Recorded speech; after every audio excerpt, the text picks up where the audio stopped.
Hey guys, welcome to Facebook Live, Celebrate Recovery, and making sure everything is good. I think it is. Let us know, I see some folks jumping on. If you let us know where you're from, and also some prayer requests. Every night we want to hear from you to know how to pray for you and how to lift you up. So I'll make sure this is, there we go. All right, see Alan, Joe, Tony, Greg. Hey, Greg. And Dickie. Well, hey, I'm going to go ahead and introduce myself, and then we'll jump in here. I'm a grateful believer in Jesus Christ. I struggle with drugs and alcohol and food issues. My name is Rodney. Hey, Rodney. I'm a grateful believer in Jesus, and I struggle with relationship addiction, isolation, control. My name is Carol. Hey, Carol. Well, so as folks are jumping on here, we want to just remind you, as always, CR Summit online is coming. You can see now, and I know a lot of you were asking for this, so please go and click on the website and look, because we told Bobby, if you put it on there, people will go and look at it. crsummits.com. crsummits.com, so go check it out. It's got a full list of the whole summit rundown, and our special speakers and what things are going to look like, and it's going to be a lot of fun. So yeah, you don't want to miss it. $49, can't beat that. Yep. Buy 5 tickets, get one free. Yep. As if 49 wasn't low enough, right? Right. So hey, we're going to jump in. If you're just jumping on, see lots of folks jumping on. Put your prayer request below, and maybe you want to contribute to the conversation. Hey, Christina, contribute to the conversation. We want to talk about something that I think is pretty near and dear to our heart, and won't be foreign to some of you, but maybe it will speak to you if you're a first-time visitor, which is always a good reminder. Please, please, please share this. You never, ever know who might need to hear what we're talking about, okay? So maybe you think, oh, I've already heard this, or I already know this stuff. You never know. It could be a family member. It could be someone that you really want to experience recovery. So we want to talk about what's near and dear to our heart, and it really kind of centers around Principle 1. And you probably heard this book referred to before, but I can't say enough about it. Life's Healing Choices by Pastor John Baker. He's the founder of Celebrate Recovery. And in this book, he kind of takes this approach to help educate people that may never ever walk through the doors of Celebrate Recovery. And so I love it. It's simple, 8 chapters. I always recommend it to sponsees to read while we're going through the step study group and working through the steps. But one of the Principle 1, where we realize we're not God, that our life is unmanageable, right? And that we don't have the power to fix it, right? Pastor John calls this the reality choice. And I love the language of that, because it's really coming to realization and a reality check that we can't do this on our own. And so we wanted to use this image here because it helps me. Some of you make fun of me because of my charts, and I'm a very visual learner. But I love this chart here. If you were to imagine, have you ever seen a big sequoia or a redwood tree? It's fascinating, especially in the Northwest. There's humongous trees, right? And naturalists will tell you that they can, if they cut into a cross section of the tree, they can actually look at the rings of a tree and determine the lifespan of a tree. Pretty fascinating stuff. It's like it's history written right there. It's history of what has taken place in that tree's lifespan. And pretty fascinating just to think about. I mean, these trees could live for years, hundreds of years, right? And so they would literally, for example, they would look at the rings, and they could see right here is when there was a lightning strike, right? And the tree was able to overcome it. And then you go year. I couldn't draw very many lines. I could barely draw this many circles legibly. But then they would get several years in, and then they would see another a mark, and they could say, well, that was when there was a flood. It was pretty detrimental, that tree, but it survived it, right? And then there might be a forest fire, and they happen to be one of the trees that survived it.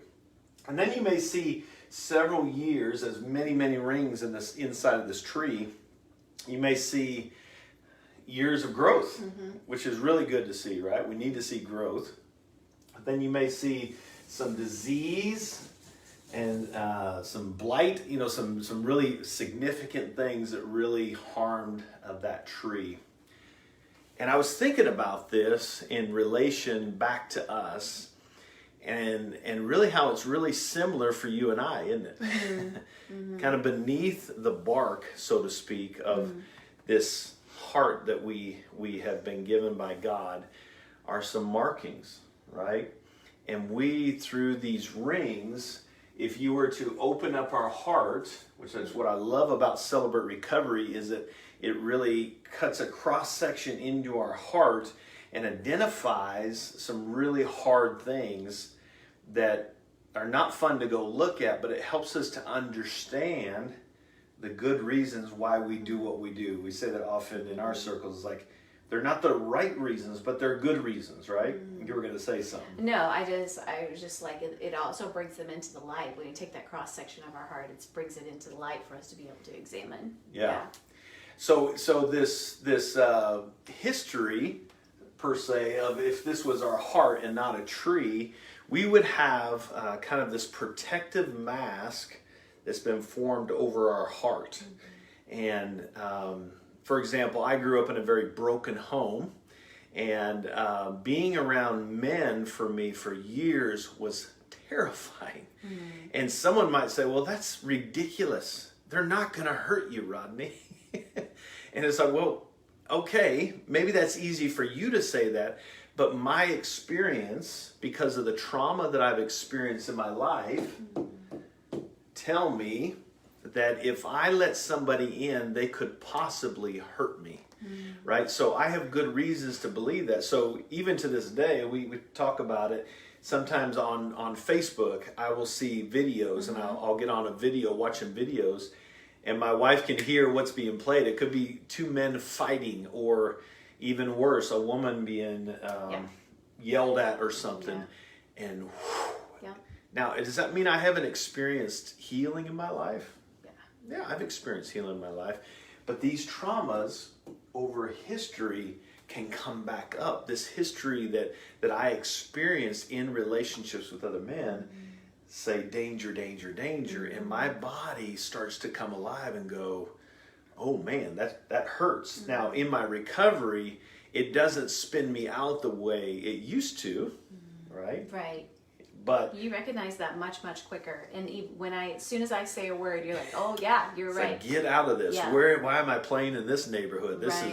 This is not going to benefit me. It's actually going to spin me out. And so we're talking about this protective mask, these recordings of sorts of our life that can mark our journey. And they're really kind of these scars of ancient painful hurts. Right? We were talking about that today. These ancient scars that if not dealt with and if not resolved, can really cause a lot of havoc in our life, right? And you've had that even in your life, just some of those painful hurts. Oh, sure. Yeah. Absolutely. Yeah. So we all have these painful hurts, these stains. For example, maybe you say, well, I've never experienced physical abuse. Maybe somebody betrayed you. Maybe they committed adultery on you. Maybe at a young age, you were introduced to sex at a very unhealthy way and way too soon. A very dysfunctional way, right? And it woke up these feelings that were way too young to wake up. And so if I was a young child, this would be one of those marks. So it would make sense that I have a lens that I see this broken world in a certain way that might be completely different from yours. And I think that's something to note, that your wounds, we may look at all of our kind of our cross-section of our heart and say, well, I've got marks too, but it'd be easy for me to say, your wounds are not as big as mine, or mine don't amount to anything because they're nothing like yours. Mm-hmm. No, if they're big to God, they're big to you, Mm-hmm. right? So we all have these things, and they really play a part in kind of our story. Yeah, and I was just going to say, I think you nailed that right there where you're like, my wounds aren't as big as yours. I think I really felt that even with you, just initially in our recovery, because you have so much dysfunction. I don't that have anything to work on. Yeah, exactly. But, knowing, just giving that space to my own trauma, and just to know that maybe they don't look like yours, but they were just as damaging. And so just being able to play into that. And because of that, a lot of times we just build that really thick, protectant shield around ourselves, which I definitely did and didn't realize that I did that until recovery. And which really it kind of affects my emotional connections, right? My relational, right. How I view God, how I view myself, how I view others, right.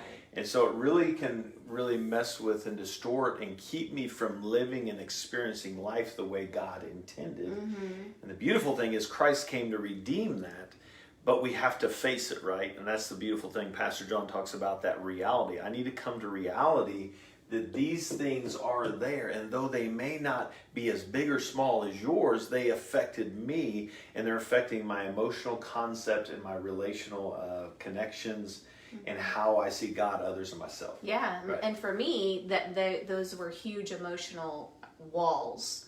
It's very different than like a boundary, because a wall, nothing good or bad comes in or out. Yep. And so I had those completely around me, so nothing good was coming in either because of those huge emotional But it walls. makes, and I want you to honor that too, because it makes sense why you had walls. Right. Right? When these things happen, my body goes into protective mode and says, especially when things no happen at a very young age. Yeah. Right. Yeah. It's like, I'm not going to let anybody hurt me the way I was hurt again, so it makes total sense. Is it right in the way God designed us? No, He doesn't want us to be disconnected from each other or from Him, but it makes good sense, and we have good reasons why we do that, right? So that's why it's so important to have that reality check, not to shame ourselves and say, look how messed up you are, but to say these wounds are affecting my emotional concepts and my relational connections with people, and I deal with people in a certain way because I have these unresolved hurts. Exactly. Right? So we were talking about this pain, this wound, these traumas, and again, we don't want to compare to other people, but we can buy into a lie when we have this fear, anxiety, anxiousness, sadness, loneliness, abandonment issues. These are all results of those wounds that we're talking about, right? But what are some of those lies that we can believe when we're in that path? Yeah, right. Like we can't, shouldn't talk about it, number one. Yep. And that just keeps us stuck there and actually creates more of these wounds, right? Yep. Because they keep getting builder, and we avoid, we self-protect, which is definitely what I did. Become self-reliant, very independent. I can do this on my own. Yep. Yeah. Yeah. So it's that self-reliant. The key word there is to be self. I'm going to do this myself. I'm going to manage all these things and be self-protectant, self-reliant. And in essence, what I'm saying in recovery language, and Pastor John talks about this in chapter 1 of that book, Life's Healing Choices, is that we, in essence, start playing God. And Adam and Eve, we talk a lot about Adam and Eve. I'm so glad I'm not in the Bible, because they'd be saying, remember when Rodney? I'm glad I'm not that guy, but I think there's a lot of people in the Bible that I identify with in that, though. So, but Adam and Eve, it's like God said, you can have anything in this paradise except this, and the very thing that they knew they shouldn't do, or maybe that they didn't want to do within their soul, is they made a beeline for that tree, right? And we've been struggling with this ever since. And as a result, and here's the kicker, we have been a part of creating marks on other people's cross-section of their own heart, or their the rings in their own tree, right? And so yeah, it's important just to acknowledge that, because we all are in need of recovery. It could be globally, relationally, financially, it could be in our health, it can be in our sinful behaviors, it can be in recovery from life. I mean, just look around today. There's so much brokenness. By default, we are all in recovery from madness, right? Because we live in a broken world. We were just talking about this, our grandson growing up in this world, and just a fear can come up in that. It's like, wow, what is life going to be like for our grandson when we are gone and he's our age? And so we were just thinking, man, we need to tell him about God. We need to tell him about these things. That, yeah, those things are going to happen to you in a broken world, but God's going to redeem that. And there is a way to heal and grow through that. So, but there's good news, right? Right. It doesn't matter what you're struggling with. It doesn't matter what you're trying to recover from, financially, globally, relationally, whatever. The Celebrate Recovery principles based on the Beatitudes from Jesus Christ apply to you. And I know somebody shared this video and you're watching it for the first time because someone on here loved you enough to put this on their wall because they want you to hear this message. No matter what you're in recovery for, these principles apply to you. So how cool is that? So Pastor John calls it that reality choice, and in playing God, we go into this control, right? And so what's some of the things that we'll try to control? Yeah, so our image, and for me, that played itself out in my perfectionist tendencies of wanting to always look a certain way, for people to think a certain thing about me. And so I would just try to be perfect in everything I did, so my image always looked good. Yeah, we put this mask on, and I've talked about that several times, but we want people to think we have it all together, that everything is beautiful, and we paint this smile on our face. And I always crack up sometimes when I'm at church and I'll see families just literally in a knockdown, drag out argument in the car, and they pull in the parking lot. As soon as they get out of that car, they're like, "Good morning, Pastor." And it's like, don't let the world know you're struggling in any way, right? But yeah, our image, we don't want anybody to think. Last night's testimony, Mama T talking about this, just that I didn't want anybody to know how dysfunctional my family was. But when she came to that realization, I can't control that image, everything changed. Right. So what else? Yeah, people. We try to control people. Those relationships around us, we manipulate through guilt, through shame, through silence. I've never struggled with that. That's not true, actually. I still do. I was biting my tongue so Yeah, I mean, the manipulation part is a terrible word, and it feels really yucky to say that, but it's true. And I think I especially, I perfected the silence manipulation probably better than anything. Oh my gosh. In our marriage, and I'm talking about me. Yeah. In my marriage, silence was worse than a bullet for Carol. She's trying to get me to engage with her. Silence would just be, it just feel like a punch in the throat. All right. Yeah. So we try to control people. What else do we try to control? We try to control our problems. Yeah. And so for me, that looked like that independent self in me, because I built this huge wall around myself. Then I'm in it by myself.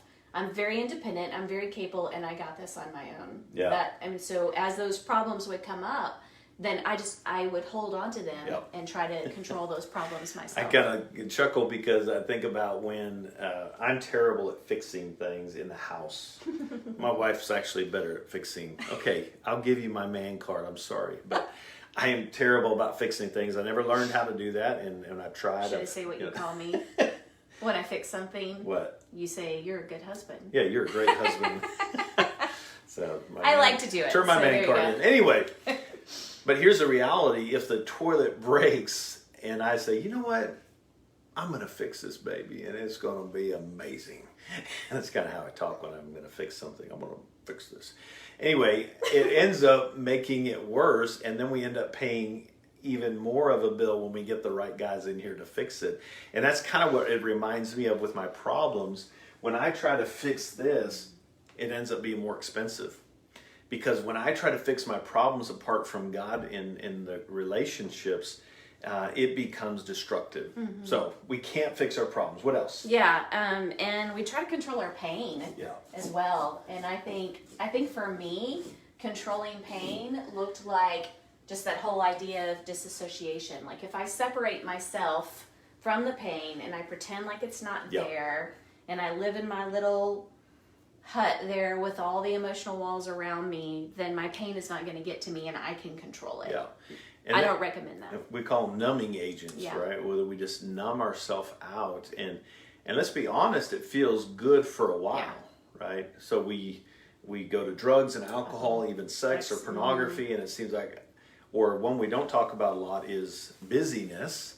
I'll stay busy and I don't have to think about my pain, right? But when we get alone with our thoughts, it comes right back up. I think you brought up that busyness because that's definitely what I do.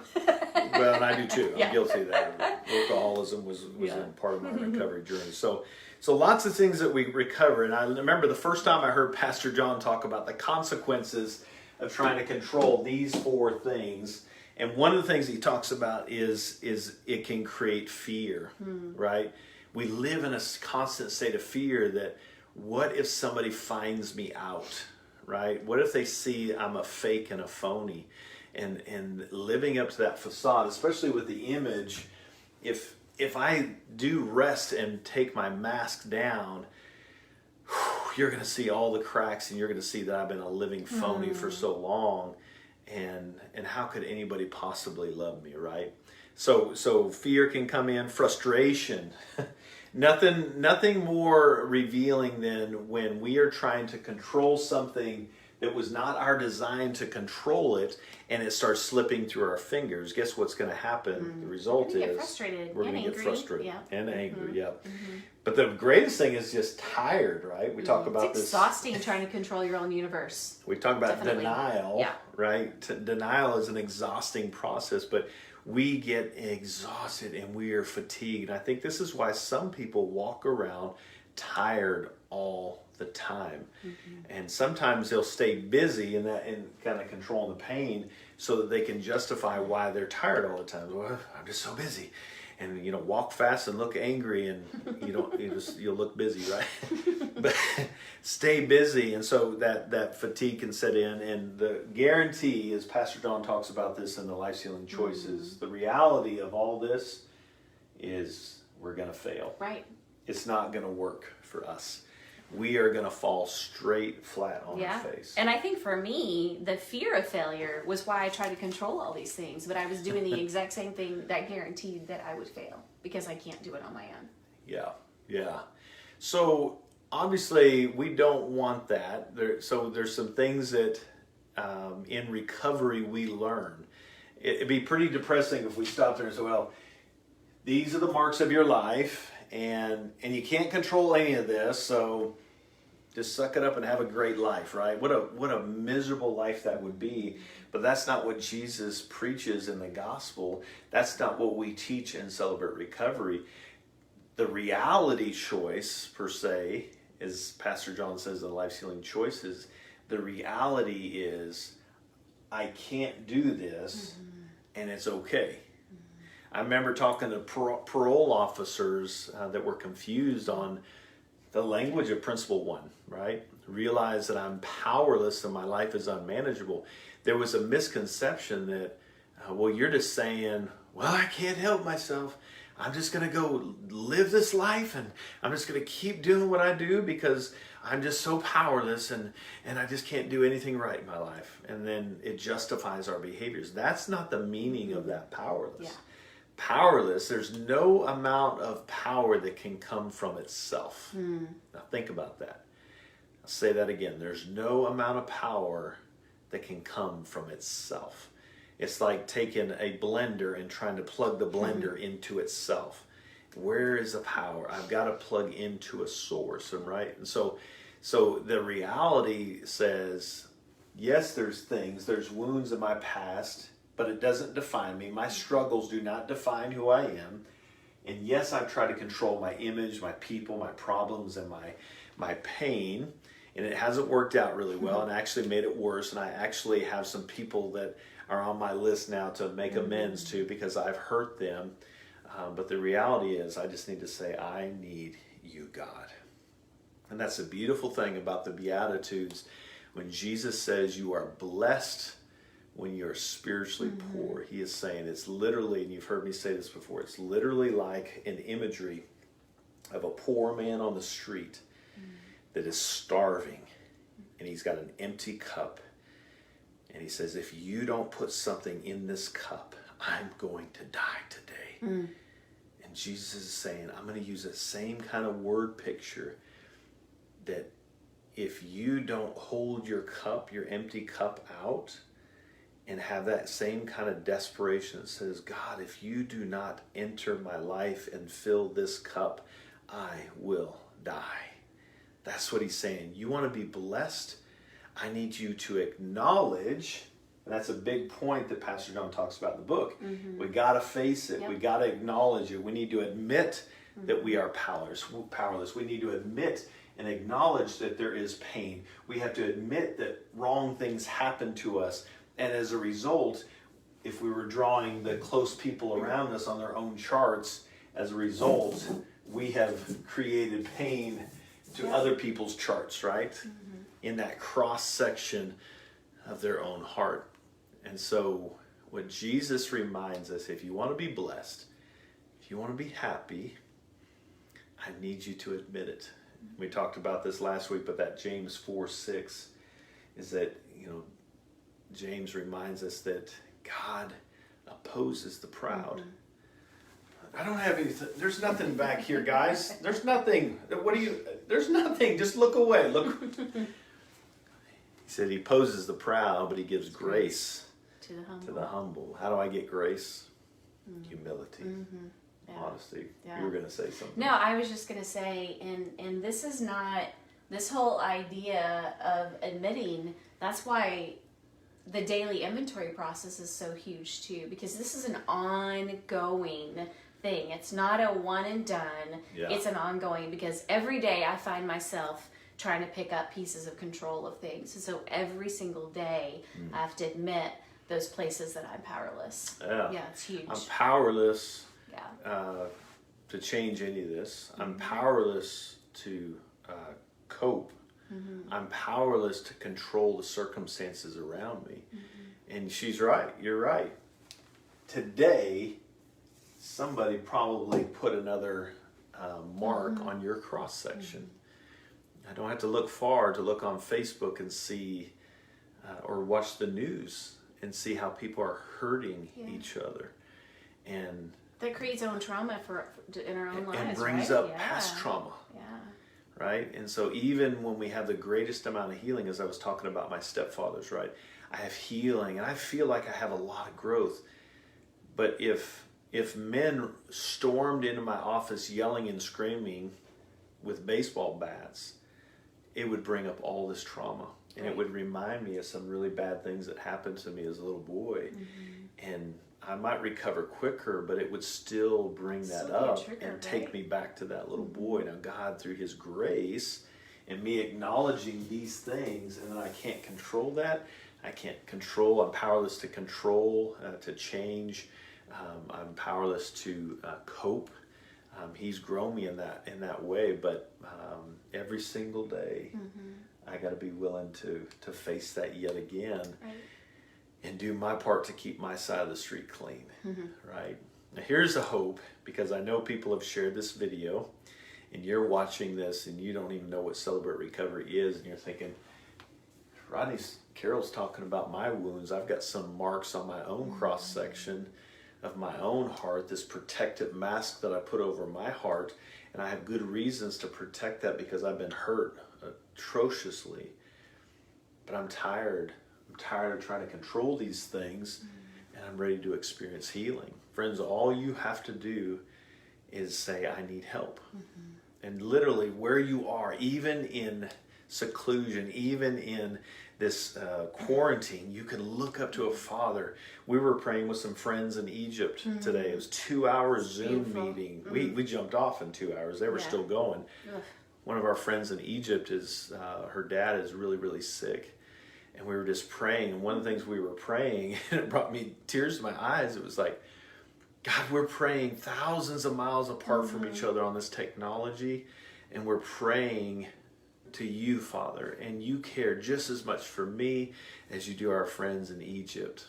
And it brought up a lot of emotion. We were kind of weeping thinking about this, but God, no matter where you are in your home, you can say, God, some bad things happened to me, and I need your forgiveness. I've tried to control this. The things that happened to me were not my sin, but the way I chose to deal with them and trying to control my image and my pain and my problems, to control the people around me, has not been healthy.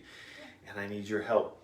I need you, God. Would you please come and rescue me? Yeah. And maybe it's reaching out to a friend. Maybe it's reaching out to your pastor. Maybe it's reaching out to a ministry near you, a Celebrate Recovery, and saying, hey, tell me about these online CR groups. And when you guys start meeting again, I want to be a part of this because I can't do this on my own. Yeah, and that very first step to admitting is that if you can't identify Jesus Christ as your higher power, that's the very first step. Yeah. To ask Jesus Christ to come into your life and to be your higher power. And that's how you plug into it, right? Is that first step. If you're that blender just trying to plug into itself, it's like, why is this not working? It's because you're plugging into the wrong source. Yeah. So Psalm 32, David gives us a good picture of this. Why don't you read that out loud as we wrap up? Yes. Just these two verses, yeah? Actually... 4 and 5? Yeah. Okay. 3, 4, and 5. Okay. Yeah. When I kept silent about my sin, my body wasted away through my groaning all day long. For day and night your hand was heavy upon me. My vitality was drained away as with the fever heat of summer. I acknowledged my sin to you, and my iniquity I did not hide. I said, I will confess my transgressions to the Lord, and you forgave the guilt of my sin. I will confess. I didn't hide my transgressions. I didn't hide my iniquities. I didn't hide the wrong done to me, and I'm not going to hide the wrong that I've done to others. As hurt people. And I love that his mercy, his grace comes in and literally just blacks all of this out, and he begins to slowly dwindle down these wounds, and we learn how to heal and grow through that. So isn't that good? Just being reminded that we don't have to do this alone. Yeah. And you're looking at 2 satisfied customers, and we wouldn't be standing up here if we weren't 2 messed up people. Very true. And don't tell anybody, because they may not let us do this again, but we're really, really messed up people. But by the grace of God, we're grateful that we can at least tell you a little bit about what we've learned and the great resources of Celebrate Recovery and how great God is. So, do you want to mention about tomorrow night? Yes. Speaking of these, right? Man, you just have to look around, and we alluded to that. There's a lot of brokenness. There's a lot of pain going on, and I love our leadership of Celebrate Recovery, and Pastor John Baker and Johnny Baker are going to be here tomorrow, and they're just going to spend some time talking about things that are going on in our country. And this is my favorite part. They're going to spend some time praying, praying for healing and unity from these things that may have been brought up as a reminder that have brought up trauma, or new trauma that's happened that's creating divisiveness as we as a country try to control some of the things that we've talked about. So Pastor John and Johnny Baker, don't miss it tomorrow night at kind of a special time of just reflecting and praying for our country. So please, you share the word, okay? And let people know. I'm looking forward to that, because I think all of our hearts need that encouragement and that peace that they can speak into our lives. So I'm really excited about it. And Celebrate Recovery is an incredible ministry that can give hope in the midst of a hopelessness and point to peace in the midst of chaos. And we know Jesus Christ is the foundation of that. So won't you join us tomorrow night and be a part of that? We cannot wait to see you at the summit. One thing we've been praying about in our local ministry is revival. Yeah. And I was telling my team this morning, if there ever is a time where revival could come, it's such a time as this. The chaos that we're seeing, God, would you bring revival out of this? The hatred and the pain and the woundedness and the destruction and the brokenness. Would you bring revival out of this? And so the summit, I think, is going to be a great platform and a catalyst in helping us to experience that revival together. And how cool we get to do that across the world for $49 online. So no travel expenses this year. So we love you guys. Thank you so much for tuning in. And be sure, again, be here tomorrow night, 6 p.m. Pacific time with Pastor John and Johnny Baker. And be sure to share this video, okay? We love you guys. Thanks for being such great listeners. We'll talk to you soon. Bye.